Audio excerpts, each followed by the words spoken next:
You're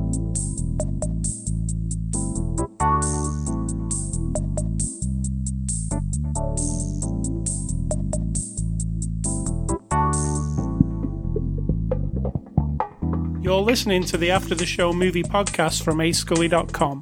You can find this podcast on the iTunes Music Store, Google Play, YouTube, voice assistants, just say listen to After the Show movie podcast. And you can also find us on ascully.com, where we post written reviews. With that out of the way, here are your hosts, Ascully and Sid Talk. Hello, world. Hello, Sid Talk. World. Oh, you're right. Could be the whole world. The whole world, the World Wide Web. Or just the world. WWW. The WWW. As my late father would have said, up there on that WWW. Was that the before the after the show discussion? It was not. No. What were we talking about? Various items, various things. This movie, the weather. That's all old people like to discuss. I don't think your bad sleeping. Yeah. The weather and my sleeping were related. It was thundering and making a noise and raining, and I kept waking up. So, if I'd nod off during this podcast, you can just wake me up. It'll just go on forever because I have no idea how to go over there and stop it except to turn off your computer. I do not know your configuration. So it could be a very Did you do a test, by the way? Yeah, I already did a test. Okay. Remember that? No, I don't. I also did the silence, but you probably forgot by now. Mm-hmm. Silence. Yes. Those are just technical things. We have a little test. I should always include the test in the podcast. It's riveting. It is. It is riveting. It involves me saying test, usually. Mm-hmm. Then you saying don't say test, it's boring. You sometimes say that. Test. And then me saying if anyone listens to us enough, they're going to know I'm snotty and you're perfect. That is correct. I'm glad you figured that out. Perception is 9/10 of the law. Is that right? I don't think so. Is it perfection is not possible? An impossibility? I am perfectly snotty. How's that? 60% of the time, it works every time. Movie reference. That's my favorite. Reference. All right, so it is Saturday, August the 17th. Happy back to school, everybody. Everybody's gone back to school. Seems as though, geesh. Next thing you know, it'll be Christmas, and then it'll be time for school to be out, and then it'll be Christmas again. What voice is that? Is that the Wicked Witch of the West? I listen to a lot of old radio shows, and that's my old lady voice, you see. I thought it was the Wicked Witch of the West. No. She's much more classy than that. All right, so it is After the Show 595. We're a movie review podcast. Every week at this time, we review a movie. And this week, we are reviewing the movie The Curse of LLarona. How do you say it properly? LLarona. LLarona. LL is a Y sound. LLarona. Oh, it is a Y sound. Okay, I'm learning. No, you've been told this for 20 fucking years because your wife tries to tell you when you say tortilla, it is not correct. It's tortilla. I don't say so. I don't say you tortilla. You do say tortilla. I say tortilla. You have not said tortilla in the whole of the 20 years. I say tortilla. You didn't used to. So I'm just telling you again. So an L and an L is a Y. So Llorona. Well, yeah, with a bit of an accent, yeah. La Llorona. Well, I haven't got that accent. I can't fake a Spanish accent. It's not faking. It's just learning it. The curse of La Llorona. Okay, La Llorona. You'll have to be the person who says it. La Llorona. Now, anyone who speaks Spanish and that's incorrect, yeah, I mean, I can't fix it now. We can't go back in time and change this podcast, but there you go. I am trying. He is not. All right, so it's a 2019 movie. It releases on Blu-ray on the 13th of August, so you can pick this up now. It's Blu-ray, DVD, digital copy combo pack. It's rated R for terror, I think it said, didn't it? Terror? Yeah, just blank terror. I said, define terror. I mean, if you're 13 or 10 or 40, terror is very different. And it's from our friends at Warner Brothers who sent us a copy for review. So Sid Talk, give us a synopsis of this movie, The Curse of La Llorona. Oh, nice. Did I do it? Very good. I mean, I don't know, but that sounds better than... You'll give me your synopsis, and then I will give you the one off the box to see if yours is any good. The legend of a woman who has done wrong, killed her children, and now as an evil spirit roams the world to take other children. Why is it done in a monotone voice? Because that's it. I mean, I don't think we should tell the synopsis. Just listen to us talk about it. All right, let me give you the synopsis off the box. Read the box. Because... I think they wrote a bit of a novel on the back here. So here I go. Here I go. Masterpiece theatre. Okay. A terrifying, timeless legend comes to life in The Curse of La Llorona. You're getting so good. She is the weeping woman. This actually tells you more about her than the movie does. Hold on. She is the weeping woman, and those who hear her death call in the night are doomed. She creeps in the shadows and preys on the children, desperate to replace her own. In 1970s Los Angeles, ignoring the eerie warning of a troubled mother suspected of child endangerment, a social worker and her own young kids are soon drawn into a frightening supernatural realm. Their only hope of surviving, La Llorona's deadly wrath, may be a disillusioned priest and the mysticism he practices to keep evil at bay, on the fringes where fear and faith collide. Good grief. That really is a mouthful. Yeah. That's everything. Why do you tell everything? So spoilers, that's what it says on the back of the box. You know what I'm saying? My synopsis is so much better. All right, so as always with our reviews, there will be some spoilers. Just sometimes we spoil everything, sometimes we don't. Depends on the movie. So anyway, go and watch it, or if you've already seen it, hello! So give us your opinion of this movie. I enjoyed it, but it wasn't good. I'm not, delusional about like when I actually enjoy a thing, it doesn't make it quality or anything. So I'm fully aware that this movie it's got some really bad acting, and I mean really bad. And also, we didn't get a lot of explanation. We got the whole story of this woman. So the legend is, to tell children, you better be good or La Llorona will come and take you away. And what she did was she found out it was like, what did he say? At the time of Cortez or whatever. So yes. A few hundred years ago, this woman had met a rich man in a town. She married him. They had 2 children. She found out he was sleeping with someone else or he left her for someone else. There seemed to be variations. And in order to get revenge on him, she murdered their 2 young boys and immediately felt guilt and remorse, drowned herself. And the only witnesses to this whole thing were these, fire trees or whatever. Yep. And in that moment, she became like this tormented spirit where she has to roam the earth or whatever to find children to replace her own. Right. And so she goes around killing children. Now, they don't say that, but that's implied. And then we have some dead children in the film. But there's no... You and I have complained in the past about tropes, like the montage of somebody putting wood over the windows of a house to keep out somebody or whatever. We all know the tropes of things. Horror movie things. If you do it correctly and weave it into the story and into the visuals and the style, it's great. It's fine. It helps us understand the story.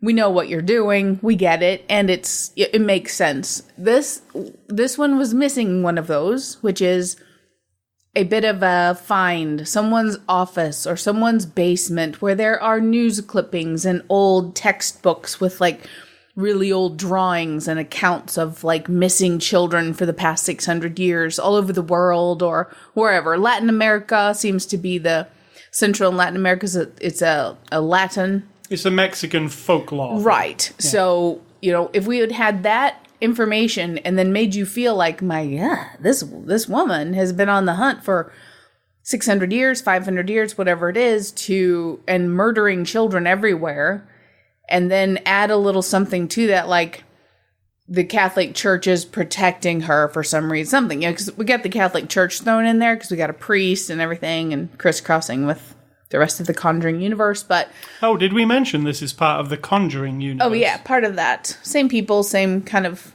world. It's actually in the same reality as that. Yeah, and that's getting a little bit much for me. But let me say, the ridiculously thin thread that separates this from being just a horror movie to being part of the Conjuring universe. The thread is James Wan is a producer and also on the set with helping the director. And this ridiculously thin thread. Do you remember the priest from Annabelle? No, probably not. Well, anyway, that priest from Annabelle turns up in the movie. He says something to the main character. Oh, he's like, in the past I had an altercation with a doll, and then it shows you 2 still frames from Annabelle with the doll's face. Yeah. And that is the entire connection. That is it. That's it. It's nothing to do with the Warrens. It's nothing to do with the Conjuring universe. Yeah. Actually. It's just a thin, well, we could make this part of that and it'll probably sell more. That's how I feel it is. Well, yeah, sadly. Because it could have, if it wasn't anything to do with it, it would be the same movie, right? They'd just be missing 30 seconds of that. It was like 30 seconds, literally. So if you come into it going, oh, I can't wait to see what happens next in the Conjuring universe, you don't get that. It's just part of the acknowledgement inside of the Conjuring universe that there are supernatural things, which I always think is hilarious when someone's talking about when a priest or someone says, well, once I believed in something made me finally believe in the supernatural or power of supernatural. And I'm like, you're a Catholic priest. Didn't you already believe in supernatural? No offense to anyone. I'm not religious in any way. I don't believe in any gods or anything. That's why I think I love ghosty things and horror. I love horror. I love zombies. I love all kinds of weird shit. Anything that's spirits or whatever. I just like it to have a good story. Creepy. That is creepy and can really make me be like, oh, if that were real, that would suck so bad and be so scary. This didn't do that. Right, and I enjoyed the Conjuring movies, and this has the same kind of vibe as those. It just doesn't do it as well. I think the budget's lower, possibly, and I think it was not good. The quality of acting is way lower, actually. That guy... Everybody else was all right. Part of the Conjuring movies is they're actually got some good actors in it. Mm-hmm. And it actually is believably... I mean, it's silly. It gets silly. Things start flying around and, it gets crazy like a horror movie. But the actual family, I believe all that stuff. In this one, it's set in the 70s again, so it's a period thing. Which they did in the Conjuring 2. I like that period, but in this, it didn't seem to serve anything. It could have been any time, it could have been now, right? It was just adding the look of things. Yeah, to make it more gloomy and brown. I happen to love the 70s, brown and orange. I don't know what's wrong with everyone. I love it. I love the muted greens. I love the brown, the gold. I like the vibe mustard. Of it. I love it all. In movies. I was a child in the 70s, so that could be why. But I love it. I don't know why people dog it so much. But, this movie operates on, its character, the baddie. She is not particularly scary. She operates on most of the movie's really dark, and there she is. There's a shadow of her moving about. Yeah. Sometimes you see it. So, yeah, you do see her in bright light sometimes. But it's that, we're not lighting this movie a lot. There's a lot of dark scenes, and there's a lot of and she scurries past. I'm just putting it out there. I didn't think she looked good at all. She looked like if I got out my face paint and made myself look just like that, I could. Yeah, she wasn't particular. I have to say, there wasn't a scary moment for me in the whole movie, right? There wasn't a gory moment, because they don't go for the gore. No. There's no gore, right?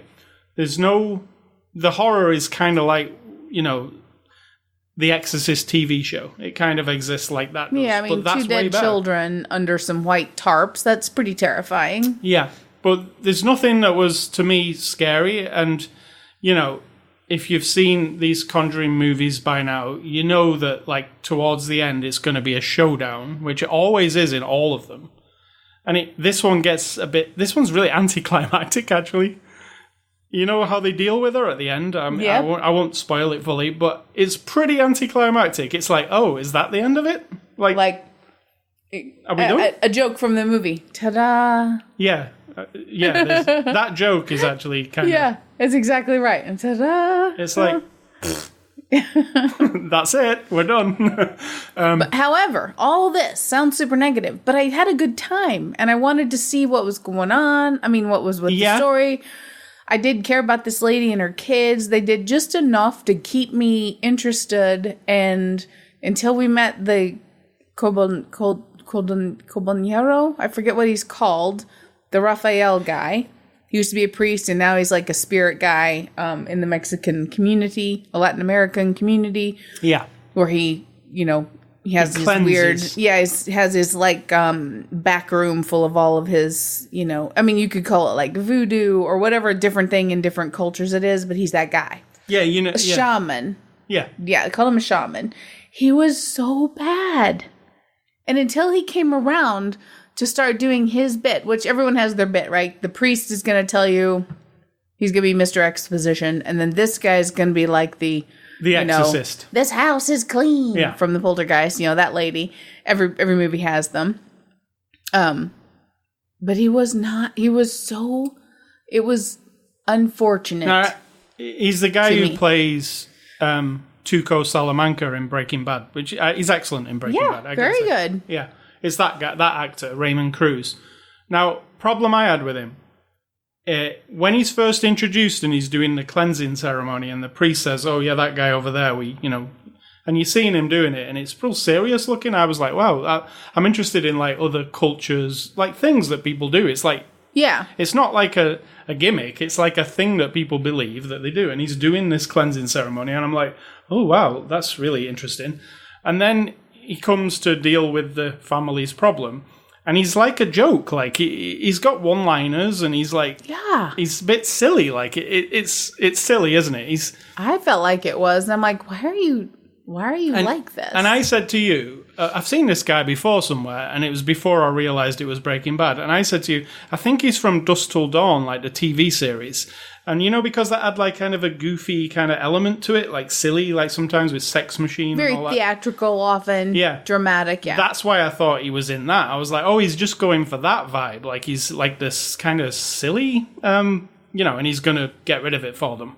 But then you hear the actor talking about the role, and he's taking it super seriously, and I'm just like, that didn't mix together. Unfortunately, I like the idea of the character, because again, it's a trope. Horror movies have a thing, you know? We've seen it before. It's that thing. You've got the problem, and you've got somebody hidden away who knows about the problem, and then you've got the warrior person, in this case would be the mom, who has to like face down, or the children even, face down the trouble, whatever it is. I mean, it's a formula. And if it was the Deadites, Ash would turn up. Yes, and he's the guy who knows all the stuff, and, so it's like a delicate balance of formula versus how to make it interesting still. And this movie, actually, there are times when I'm really into it. I really like the look of it. I don't like the manic vibe of the directing or the editing so much, but something about her and her family, in the house itself, for some reason, they got me hooked. Yeah, the house was good. And the story of the lady, the story of the spirit. The folklore story is actually interesting. Yes. Yeah. It's just like quite comically played off at the end, I think. Sadly. As soon as he turns up and he's like, I'm going to sort this out. And then he's doing the things, like, sprinkling the things on the doorstep. And, even they make a joke, like, when we first see him in the house, he's rubbing eggs on the wall. Like, rubbing, like, egg, like a full egg. He's just rubbing it up and down the wall. Which might be a thing. I don't know. She says, what are you going to do? Just rub eggs up and down the wall? Like, she's like, what is this bullshit? Right, but you can explain it and say, in this culture and in this thing, this is what happens, and the egg can absorb the evil. And I'm blah, fully blah, blah. aware it's probably a real thing, but they kind of handle it in like a joke. Like, even though they're not trying to respect anything, they're just... Yes, that's what it felt like. You were not going to then make him go like... Then when that little bit is over, the payoff for that does make it seem more like a joke. You're not even like, oh, that's really creepy. It was more like, oh, exploding eggs with black goo in them. Like, it's like a roller coaster, this movie. You know, like, oh, I'm really into it. It looks cool. The daughter's good. The son's really good. The lady who plays the other mother. I like the element of our main character, Anna. She's a child welfare officer. Yeah. And works for social services. Because of this thing, and her children are being got by LLarona. They're getting her. And they've got marks on them, and even she kind of is getting accused of, you're probably abusing. I saw that coming from a mile away, but then that came to nothing, so that was a bit of a... That's what I mean. It was like, oh, they're here to accuse you, and then nothing, right?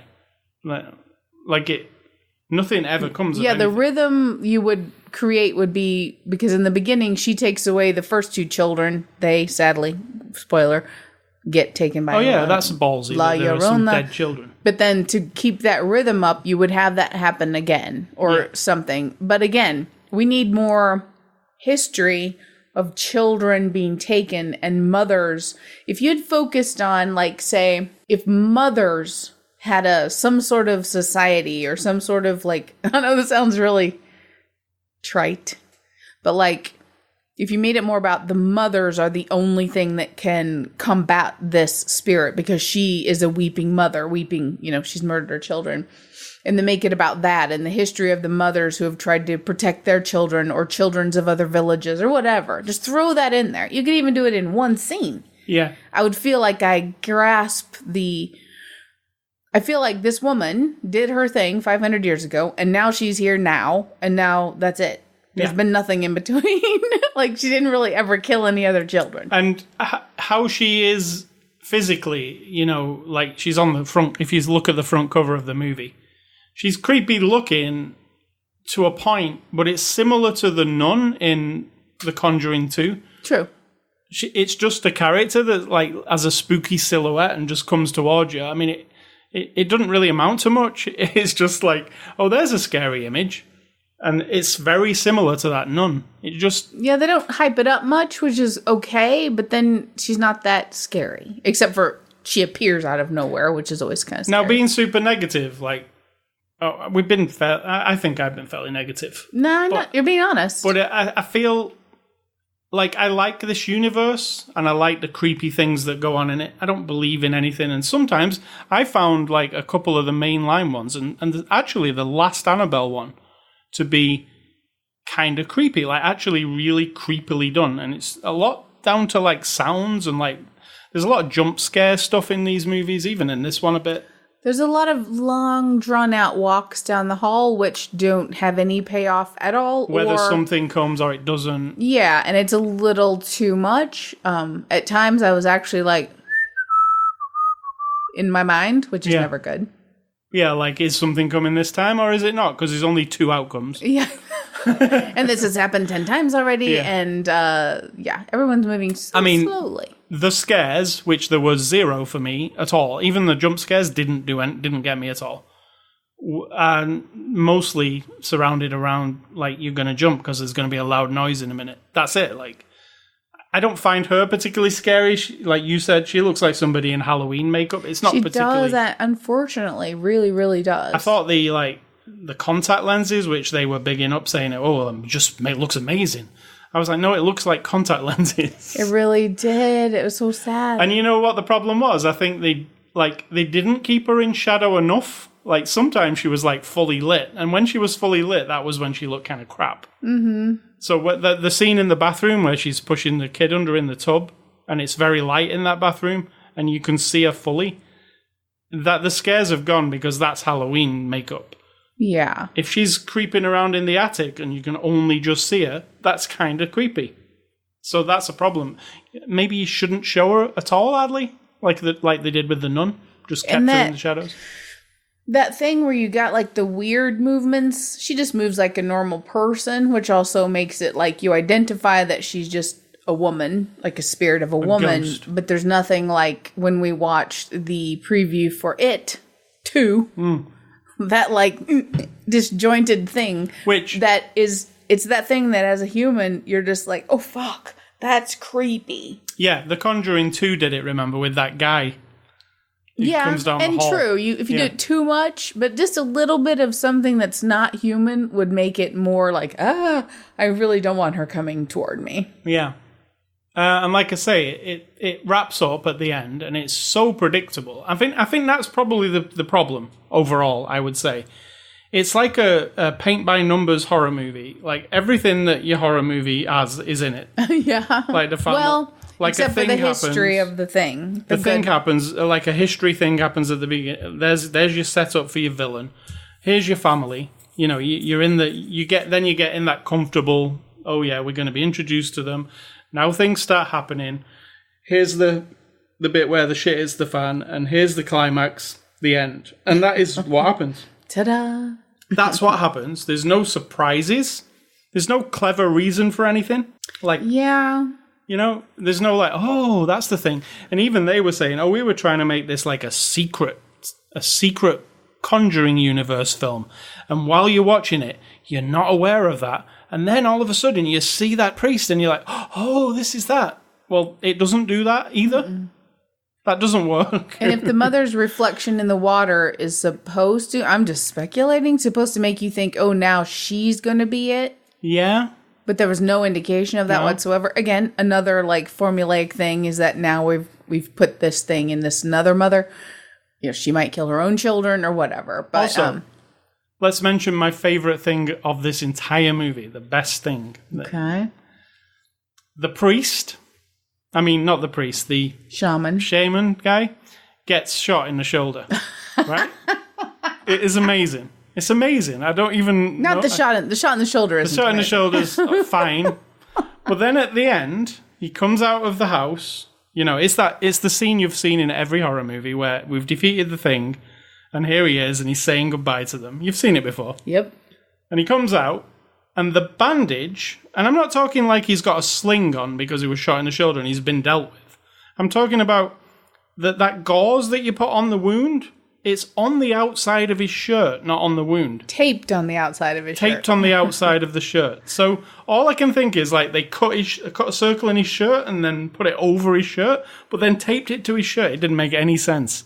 And I said at the end, you said that, and I said that is the one thing you're going to complain about this movie. Just have a look at the end sequence there where it's hilarious.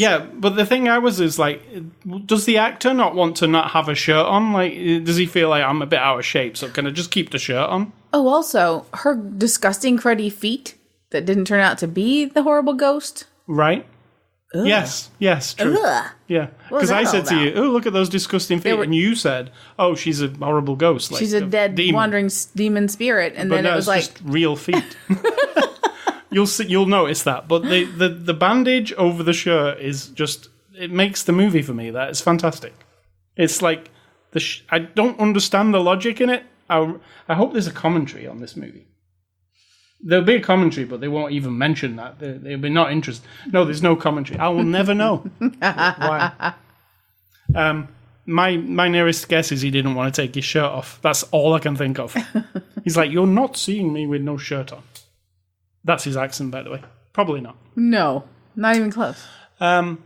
So, good things for me were production values are pretty good, I think. I think the house is really good, and they always do a good house in these movies. Mm-hmm. It's usually like the focal thing. I was like, oh, that's a really cool 70s house. And what else is like a positive to it? I mean, I can't really pinpoint. I like her. The music's really forgettable. It doesn't have a good theme or anything. True. That's undercut. You know, they have good theme music in the other movies. This one really doesn't. I can't even remember it. And I'm one to latch onto music. Yeah, so, it didn't have much of a constant vibe. That is for sure. So, what's the positive? I don't know. I mean, her. I like the mother. I like the kids. I like the house. Yeah. I like the story of LLarona a lot. I just don't... It's just a lot of other, like, medium to meh stuff. I mean, it like I said, it's run-of-the-mill. It's very run-of-the-mill, and it's also very... It's very formulaic. You kind of know, you always know what's happening. There's actually no surprises at all, nothing. Which is fine also, because that's what stories are. Otherwise, It would just be, I mean, chaos. I don't need a twist, but there's just nothing to surprise there's nothing. Like, the guy who they bring in, the shaman guy, it's just kind of crap. He does a few things, and then he's pretty much done with. Like, they kind of solve the problem themselves eventually. Well, no, because he brought the holy water thing. I mean, yeah. Put the salt in the pool. I don't even know what he was doing. I don't even. Yeah, it was it was like dehydrated holy water, and then he put some powder in the pool and said, "Now the pool is full of holy water." I was like, another is thing, that really? I'm not Catholic. I don't think that's how it works. There was one scene where she come to the door, and he opens this tiny little vial and throws it in her face, and it kind of burns her. Yeah. And I was like, why the fuck has he brought a tiny little vial? He could have brought a Camelback full of that shit. Well, he picked it up in the beginning. All he had was like a tweezer full. Yeah, but we don't know holy that water. if he's a scientist. Holy water. He's a shaman. It's not holy water. It's her own tears. Then he had to turn it against her. That's so he true. only had a few. But he turns the whole. Then he turns the whole thing into. True. Yeah, it's like it's not really following its own rules. Also, she healed herself right up, so I don't know if he wasn't expecting that or what, but yeah. So yeah, it was almost like he has always believed all these things are true, but once it started happening, he was in over his head. Yeah, he didn't really think it was going to happen. Yeah. Like I mean, that would have been a funnier take on it, like a guy who's the shaman and he makes everyone feel good and he knows all the legends, but he doesn't actually. Has never encountered anything and kind of doesn't believe it, but he's sort of not a fraud, but I mean, he just kind of goes along, and then this happens, and he's like, "Oh shit! I don't even know for sure if anything I've ever read is right." That could have been at least something interesting. Yeah.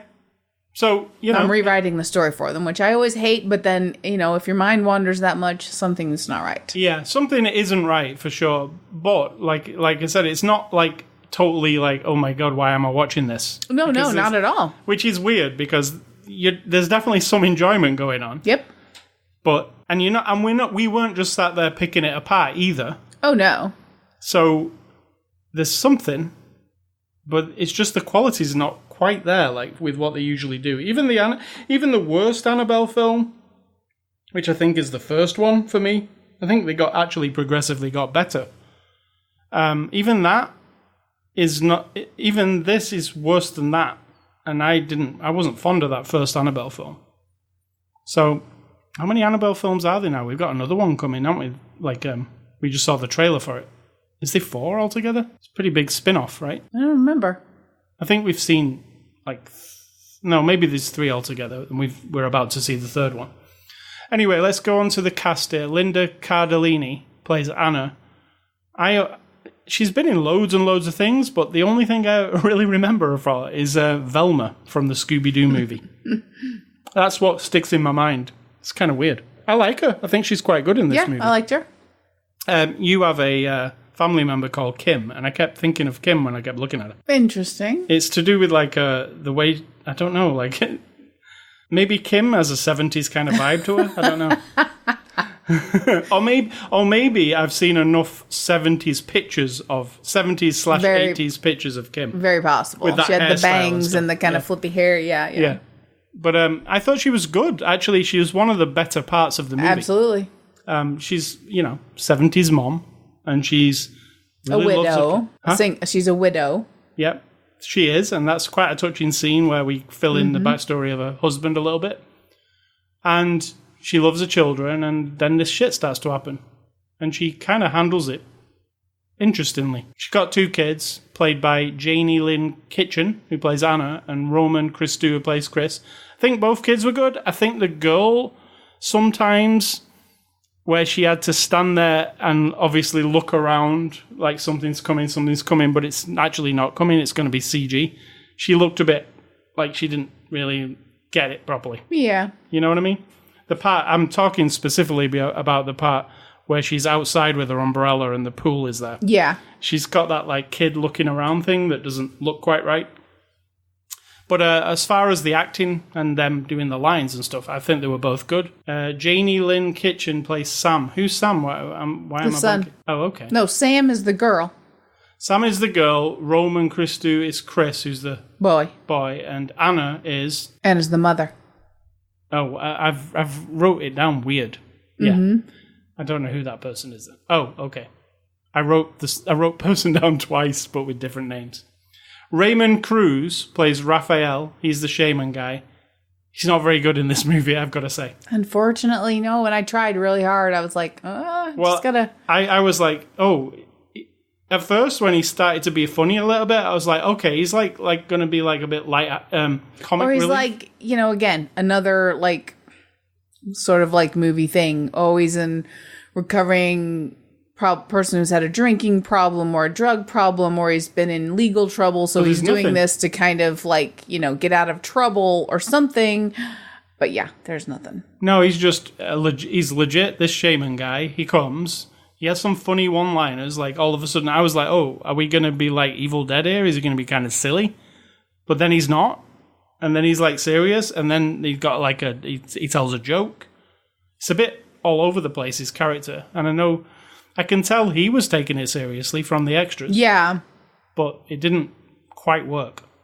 Patricia Velazquez.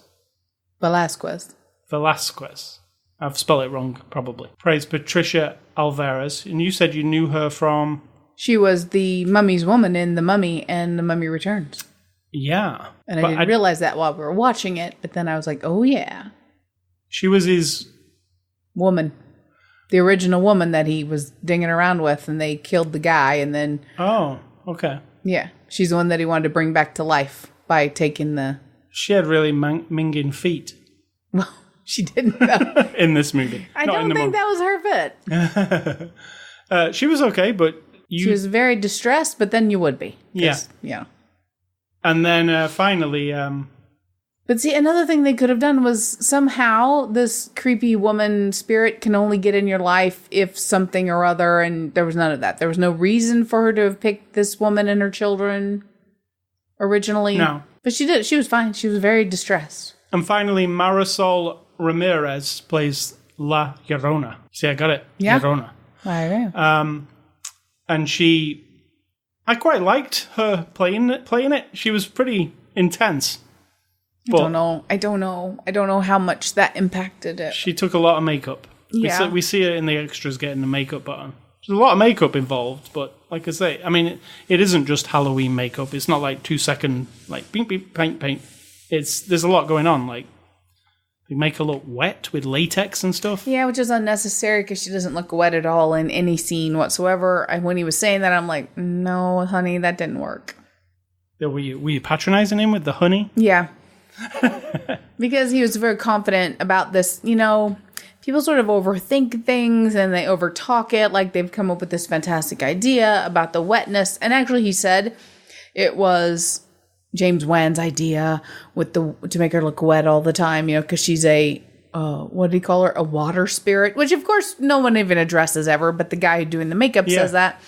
And he puts this thick, gloppy, shiny stuff all over her face, which does absolutely nothing in the movie itself, but he's over giving it more weight than it should have because it's irrelevant. You could have done without it completely.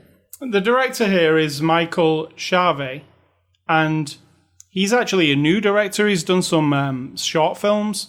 And if you think like James Wan is only slightly involved in this, it looked like James Wan was pretty hands-on. He was on the set and I said to you, it looks like James Wan's probably in charge here, like at the end of the day. Because he's really right there. He's on the camera. He's, he's right in everybody's face. So, and sadly, I did not like the vibe of that director. I don't think it was directed particularly well. Well, unfortunately for you then, this director just got a new job, and his job is The Conjuring 3. The actual... Well, I'm not as in love with The Conjuring as you are. But he's making the mainline movie now, so it's not James Wan, it's him. So we'll see. James Wan must trust him, right? I mean, to give him the mainline movie, so we'll see. Because the Warrens are back in that movie, and we'll see what they do this time. Unfortunately, Lorraine Warren died, didn't she? She did. I think they're both dead now. Yeah, they both are, yeah. but she died like last year.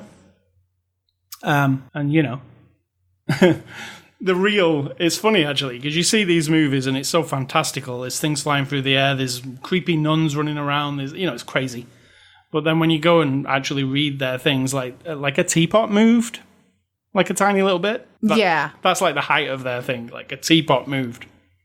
I mean, they believed it all. Yeah, so. But what I'm saying is don't take these movies as the Warren story, because... But, you know, I have people in my life who believe in all those things, and a wine glass has fallen off a shelf and landed on its bottom and sat on the wooden floor, and the people involved say, oh, there was a woman who lived here and she died and she just wants to join us for wine.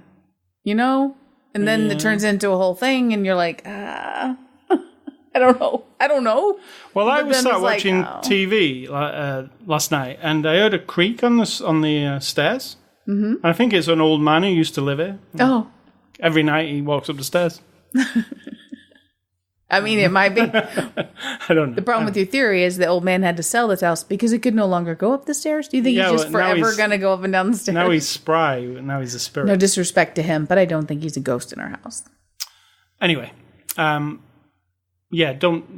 see these stories as the true story of the Warrens, because it's very underwhelming, their story, compared to this. Yeah.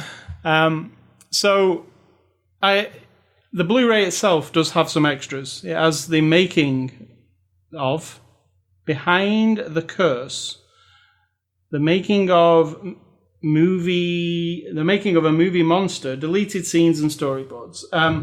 No commentary though.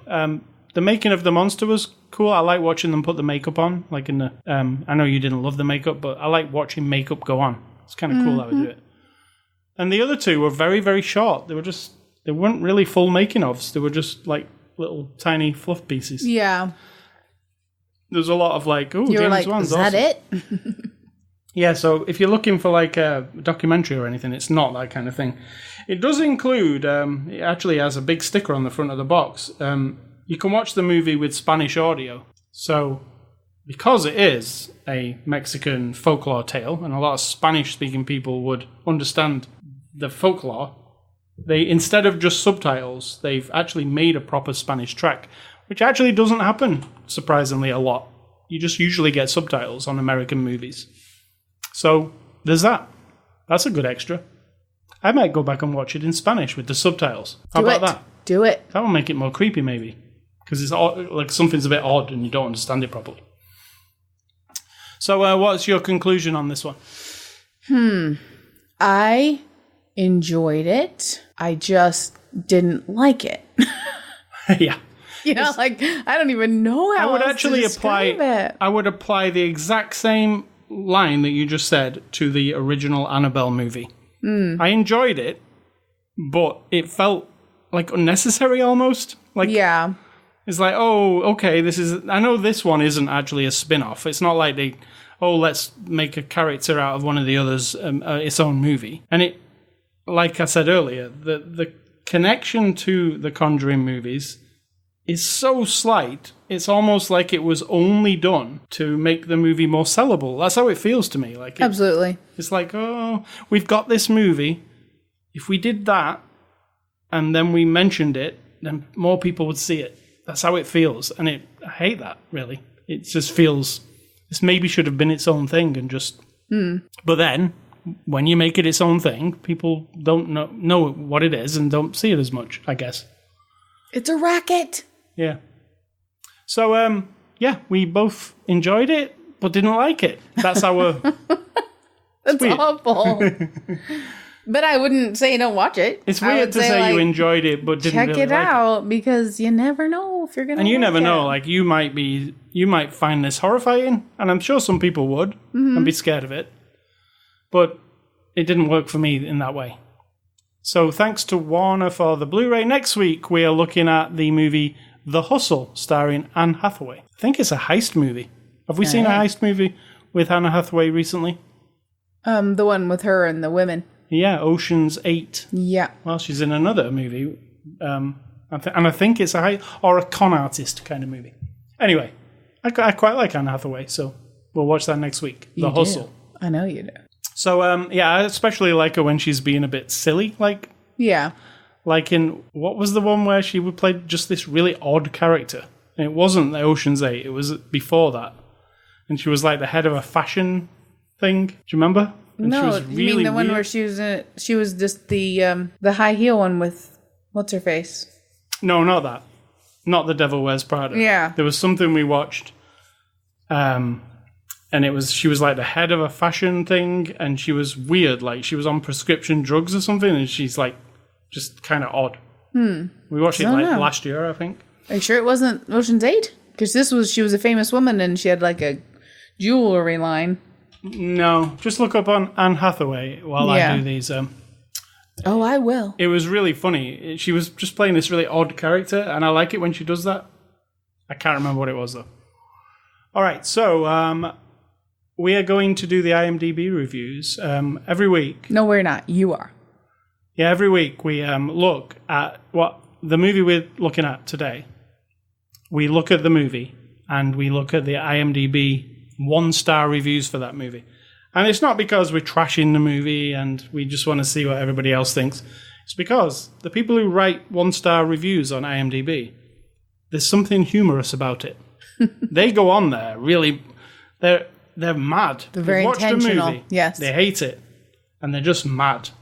And then they say things like, worst movie ever made.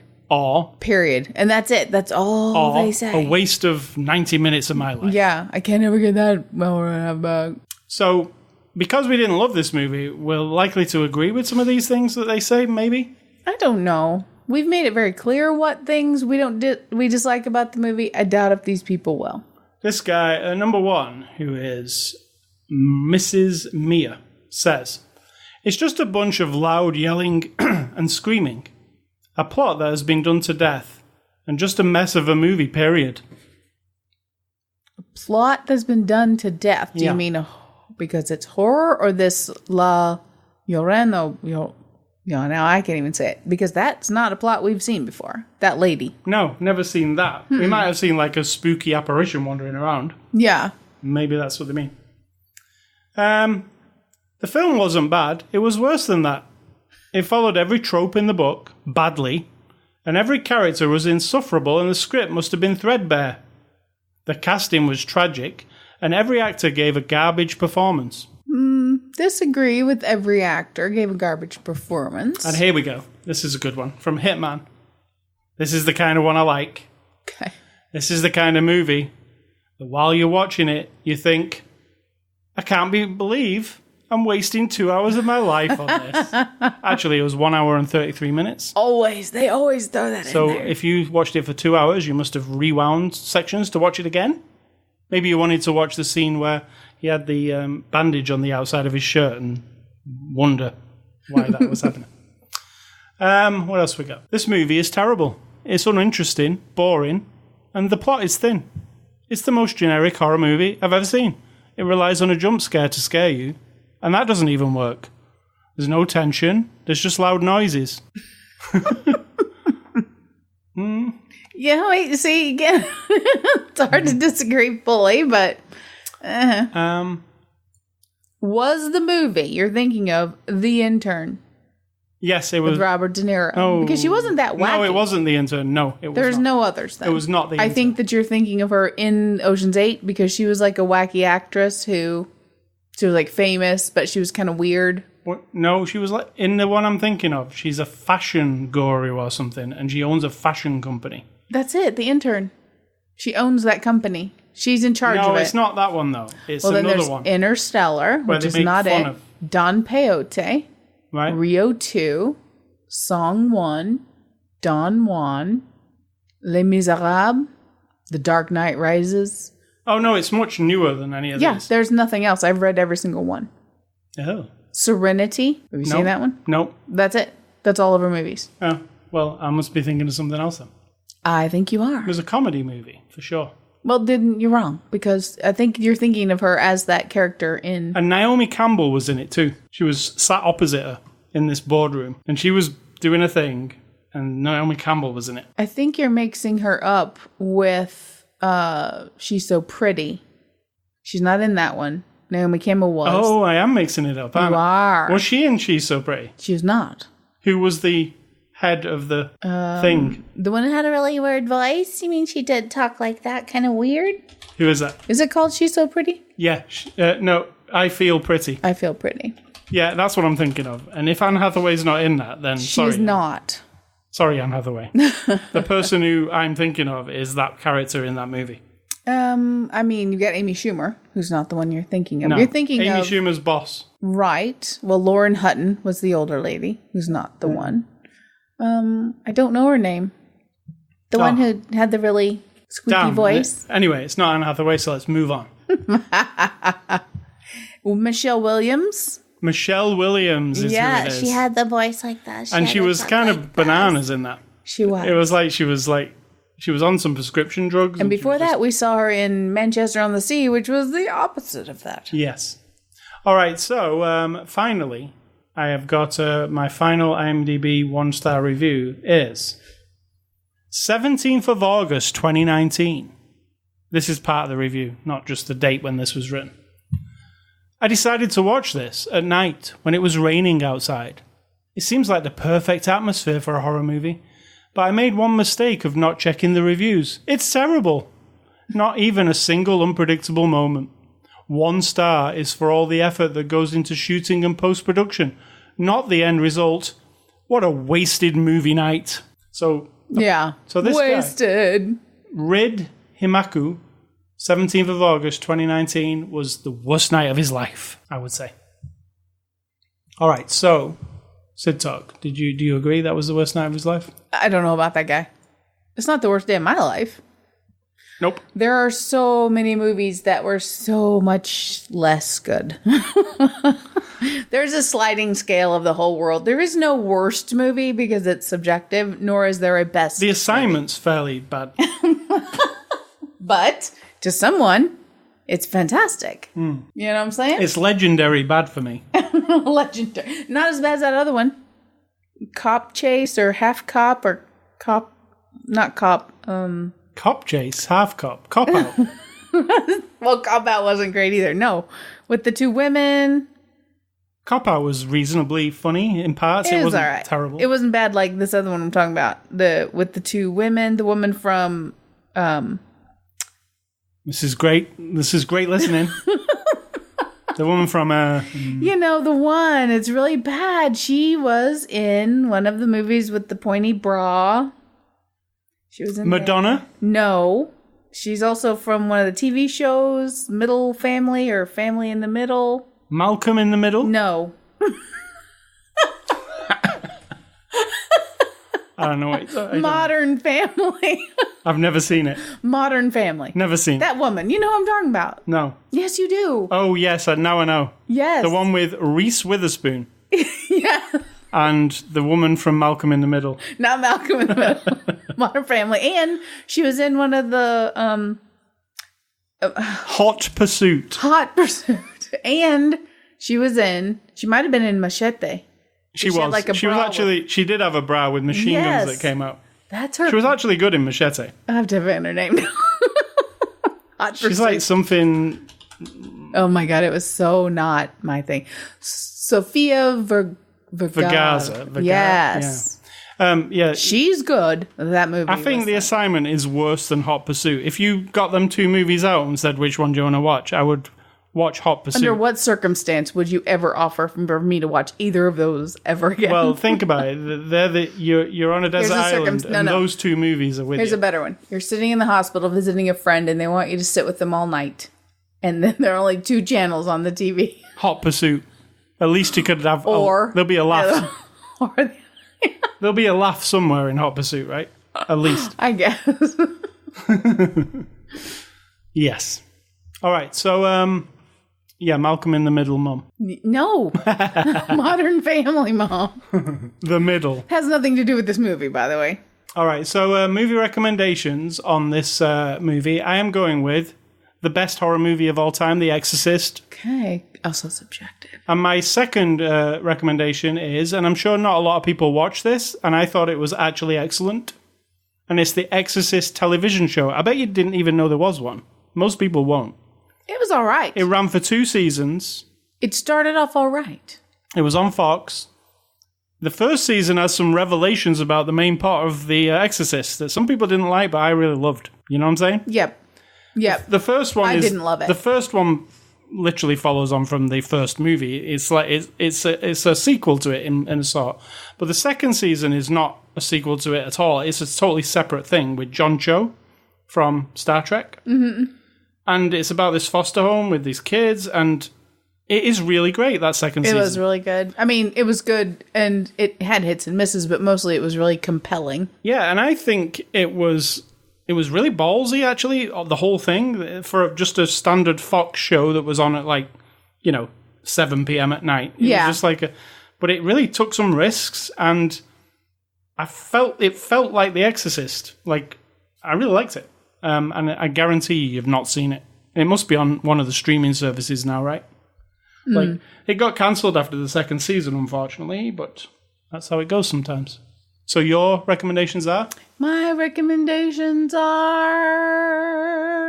the Twilight Zone original TV series, number 1. That is a specialist subject in Mastermind. It is, and that's what reminded me of it. And also because sometimes in the Twilight Zone original series, which a lot of the stories are not original, I also listen to Old Timey Radio, which came a whole generation or two before the Twilight Zone in the 50s and 60s. But a lot of those stories are retold from then and back and back and back. However, sometimes you're watching the old Twilight Zones, if you haven't watched them many times like I have, the first time you see it and you're like, whoa. Whoa. They're not on Earth. At the end you're like, what? That's not Earth. They twist you around, tell you this really good story to where you're just you're in, and then they throw the twist at you. Always good. Even if you've seen them before. Really good time to watch old Twilight Zones. And I was trying to think of a thing that I've ever watched that truly, other than The Exorcist, because I knew you would recommend it, that really curled me up or made me go oh, God, for even a split second. And it is season 3, episode 3, called The Survivors of Star Trek Next Generation. And there's a moment when a guy who's an alien tells him what he's done to an entire other alien race in the whole of the universe. And I'm just oh, because he's very sad and upset. And I was like, oh, wow. And the scope of it just hit me. And I still think of it and oh, I want to watch it and see him say it, And so that's it. Star Trek Next Generation, season 3, episode 3, The Survivors. Nice. Yeah. So, Ace Scully stuff, I've been playing one game, and it's called Wolfenstein Youngblood. It's the latest in the Wolfenstein games. And your favorite hero in the Wolfenstein games, BJ Blazkowicz. Me? He's gone missing. My favorite hero? What are you talking about? In this game, you play as he's had 2 daughters along the way. They're now young women. I would say they're 20 years old. Twins. And you play, it's a co-op game, so you can be one of the twins, and then your partner plays the other twin. And they have to go and kick Nazi butt and find their dad, if he's indeed still alive. It's just the same Wolfenstein gameplay. You shoot stuff, Nazis mainly, but robot Nazis, occultist Nazis, demons. It's kind of like Doom, actually, the gameplay. Okay. But there's a big story to it. It's kind of funny. These 2 daughters are not actually like the dad. The dad's just a badass killing machine, and these 2 daughters are not really that. And they banter between each other. It's kind of, silly a little bit, like the Wolfenstein games always are. If you've seen the movie Overlord, it's like that, but more silly. You've seen the movie Overlord. I have. Pretty good. I liked it. So yeah, I've been playing that, Wolfenstein Youngblood. What is for dinner? Tonight will be Taco Bell Revisited. Because what happened last time? We went to Taco Bell. We asked for a vegetarian bowl, which I always eat. 3 times. I made it very clear. I wanted vegetarian. I came home and it had a load of chicken inside it. Now, we're not vegan. We're not animal rights activists. We've been vegetarian for 10 years. It's not an animal rights thing. It's just that, we've survived fine. In fact, I'm very well endowed. I'm very round for a vegetarian. We're not starving. And if you don't have to And neither of us miss it. In fact, you were disgusted. In fact, the disgusting part of the chicken was it just didn't even look like meat. It looks like styrofoam pellets, kind of, packing pellets almost. Yeah. So I was pissed off because you were in the car with me and I said to the guy, make sure it's vegetarian. That's vegetarian, right? And he's like, whoa. I said, vegetarian power bowl. So tonight I'm taking the receipt and I'm getting the full fucking order, not just the chicken thing. I'm getting it all repeated at their expense. And yes, if you don't know me, which you don't probably, no one except for you over there probably knows me well listening to this, I am not pleasant when I am... You're not pleasant in general? In general, that is true. And also then add a layer of unpleasantness when I am feeling very self-righteous. I'm also very self-aware. I know myself very well. And if I am being a little high horse and a little snotty and feeling like, you know what, fuck this big corporation and your shitty little people who laugh when you order vegetarian stuff, fuck them. It's on your menu. This is what I ordered. This is what I paid for. This is what you're going to give me now. Period. There isn't a compromise. Like, in my mind, it's not a difficult task to hear what I said and give me what I paid for. I realize it's a shitty job. I've worked in food service. I've been a bartender. It's not fun. I know it. It sucks. Big ass. However, if there's any pushback on this or any like humming and hawing and, well, I don't know, and we'll just replace the one bowl, I will make a big deal about it. Even though it's just a little bit of food from a stupid little shop. Yeah, you even sent a email to their... corporate thing where you can make complaints with and I'm, like I said, they probably get millions of complaints a day. To be honest, there are lots of Taco Bell. Yeah, but what kind of customer service doesn't even auto-reply or anything? Yeah, there was nothing. Nothing. However, the manager of the store did say, bring your receipt in and I will take care of you. There was lots of noise in the background and she was the taking care of you will be, you'll get another Powerball. Yeah. But that doesn't seem right. It doesn't seem like enough for all the, messing about. And then again, people might listen to this and go, why are you being so whiny? Just don't go to Taco Bell if you're vegetarian. That's all well and good, and we hadn't for 10 years. And they have a vegetarian option on the menu. Right. So once you start introducing that, and then if I've had people at Taco Bell handing me my order. One person said, not people, person, don't you want some real food? Like a dopey idiot. People don't like it when you're vegetarian or you don't eat meat or don't eat dead animals. It's very weird. Like, why do you give a fuck what anybody eats? I don't comprehend it. It's not, I don't give a shit if you sit right in front of me and eat a whole cow. Don't be cruel to it. Just do it the normal thing and eat it. I'm not that person. So why does it make it okay for you to hum and haw and laugh and giggle and wink and go like, oh, my feet eat your food for breakfast? That's great. So shit like that just irritates me. All right, so tell us your, Oh, my advice was one thing, but I've changed it because of just reading a good friend of mine from high school. She has taken a trip. She takes trips now every year. She travels a lot. She didn't used to, and she never thought she would. She was a bit more afraid of the world. And in the last few years, she's traveled a lot.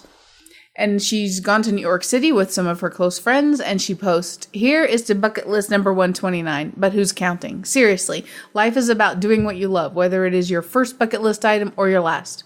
Whether it's staying local or traveling abroad, whether it's being with your family and friends, or both, whatever it is, even reading a book or not, I don't care. Enjoy your life. Find a way to do it. So that is not my advice. That is from Shauna. And I agree with her. I mean, you could probably be in a circumstance where you can't just do whatever you want, but I mean, keep hope alive. But if you like watching shitty horror movies, watch as many shitty horror movies as you can. And guess what? I do like some shitty horror movies, so that's fine with me too. I enjoy the process. I enjoy talking about it. We do have kind of I've worked through my life to get to a point where my life is the way I would like to have been when I was, when I was younger, looking forward. I am who I wanted to be, which I think a lot of people would be like shocked and amazed at that would never happen or whatever. But I remember watching, this sounds really funny, Brady Bunch, right? When I was a kid in the 70s, watching reruns after school. Right. And one time, Alice, everyone knows who Alice was. She was their maid, I guess. Maid and whatever, household philosopher.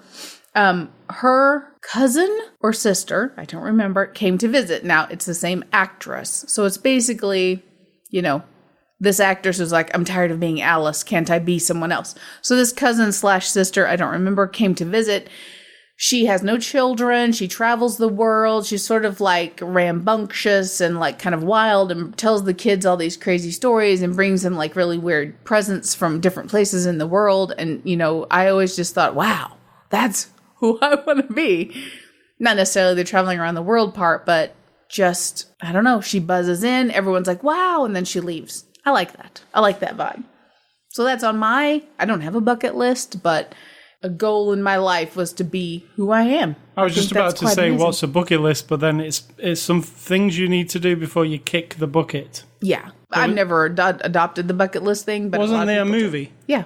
Who was in it? Jack Nicholson, I think. I never saw it. It's on my bucket list before I die to see the movie The Bucket List with Jack Nicholson. Jack Nicholson and Morgan Freeman. Is it on your bucket list? It is not. Neither on mine. Anyway. You can catch us on Twitter and Facebook. You can also catch this podcast everywhere podcasts are sold. Where are podcasts sold, Sid Talk? Where are podcasts sold? They're free. Yeah, exactly. So you can catch it everywhere podcasts are free. You can also, you'll find out, listen to the beginning of the show. I'll tell you everywhere you can get this. You can also go to Instagram. We both have accounts there. You can email feedback to me at ascully@ascully.com. Don't email Sid Talk. She hates you all. No, I don't. You were just testing to see if I was listening, weren't you? Yeah. I do not hate anyone, in fact. I don't like you, or what you do, or how you are, or anything about you, but I don't hate you. And also, let me say, stay classy. The Conjuring, you notice how I said it? Yes, I'm very impressed. Franchise. The next one is Annabelle Comes Home, and then The Conjuring 3. So it is not over yet, but let's hope it improves with the quality. And I'm going to say think for yourself, or someone will do it for you.